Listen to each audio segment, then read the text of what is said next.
The tyranny of the urgent came to my mind again as I heard the gospel read this morning.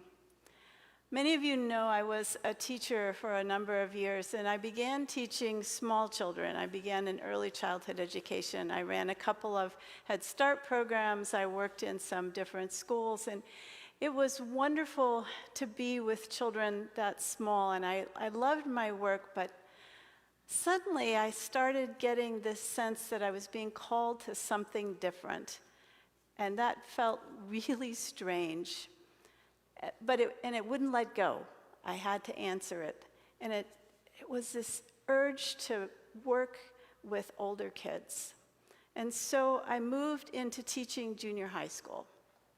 And that was an adventure.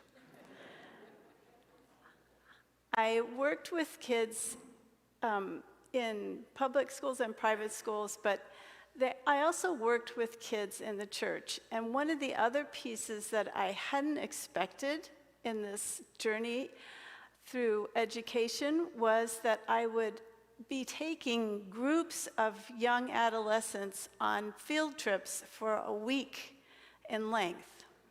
And so for almost 15 years, I took a group of teenagers to Yosemite every year, to Marin Headlands every year. We would go on field trips to, in the summertime as church groups, we would go to work and serve at different places. We were at the Navajo Reservation a couple times. We were up in Washington State. We traveled to this downtown San Francisco, San Diego, all over the place. And you haven't lived till you've slept on a floor in a gym with 65 other people. It's just an adventure. But one thing that inevitably happened on each of these trips is in the middle of the week, these guys would melt down. There would be some tragedy that we just couldn't go through, and tears would come, and they would be beside themselves. And I realized after a while that what was really happening was that they had pushed themselves beyond their comfort zone. And so we'd have a long talk about whether you were an introvert or an extrovert and what that meant. So if you're an introvert, your batteries are recharged by time alone. If you're an extrovert, your batteries are recharged by time with another person or with a group of people. And none of us are really one or the other. We're somewhere on that spectrum.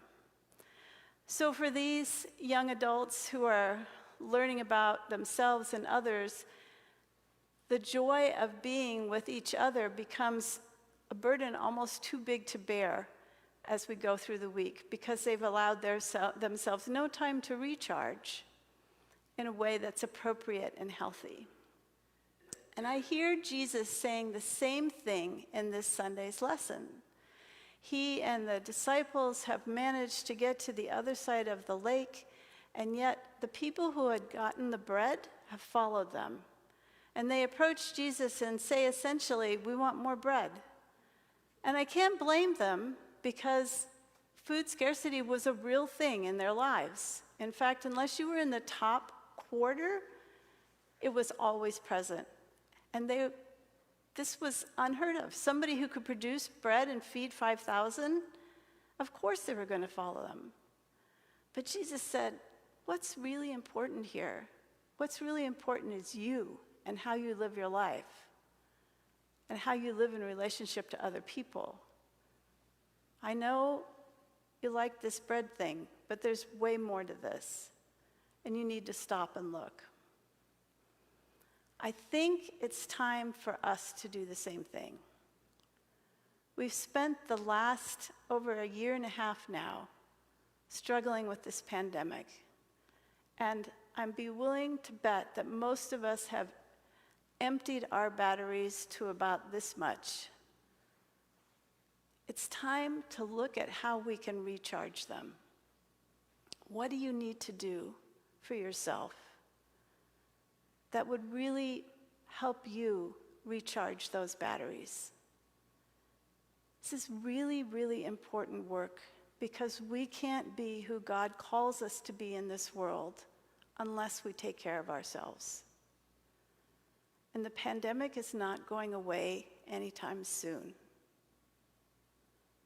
So what do you need to do to recharge your batteries? What do you need to put in place in your life? Are there people you need to call and talk to on a regular basis, just because those relationships feed your soul? Are there people you shouldn't be talking to because it really is harmful? That's okay. It's okay to recognize that. It's okay to cut back on that. Are there things you should be doing for yourself? Should you be outside more? Should you be gardening? Should you be trying something new?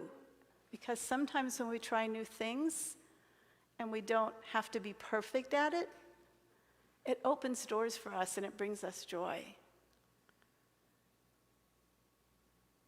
I've been amazed at the work you all have done over the last year and a half, being strong and hanging in there.